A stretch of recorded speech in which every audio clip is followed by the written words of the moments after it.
Well, President Trump says he's spoken to the Saudi government. Here's how he reacted to that story today. It's a very sad situation. It's a very bad situation, and we want to get to the bottom of it. Do you think he's guilty? I don't want to say that. I hope he's not.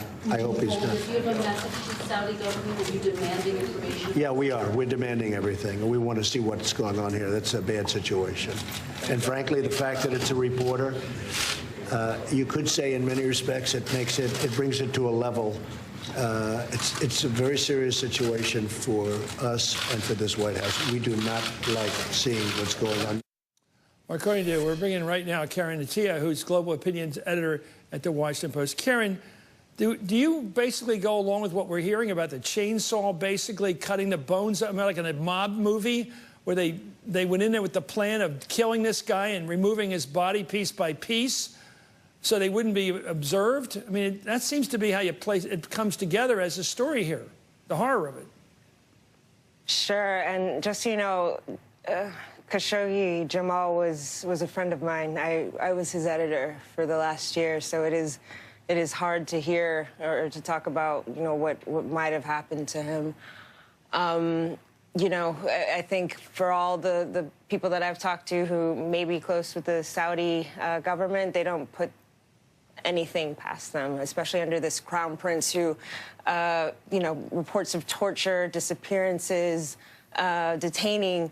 Yeah, this is how he operates. Let's talk politics for a minute in this horror. Why would a government that wants good relations with the West, has had good relations, which apparently has tried to develop good relations with Israel and their common front against Iran, risk this horror, which is not going to sell with any of the Western countries, including Israel?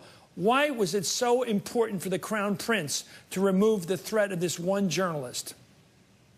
I mean, Khashoggi, Jamal was, he was outspoken. He was a critic of MBS in his columns that he wrote for us. And Jamal told me that he was under pressure from his family. Why would they risk this? I mean, again, this is a brazen even for the South. If this were all to be true, it would be brazen and a new grotesque glow. But here's the thing. I mean, Jamal didn't want to be seen as a dissident. Again, he was close to the Saudi royal family. He was an advisor. In many ways, he was a loyalist and seen as sort of part of the royal machine. So, yeah, you know, that's why the fact that, and he wrote it in his columns, that the Saudi regime can turn on you just like that. And well, he was going in to get a marriage. He's getting some marriage documents. What should the United States government do? I mean, you have the powers of the pen here. What should the government do?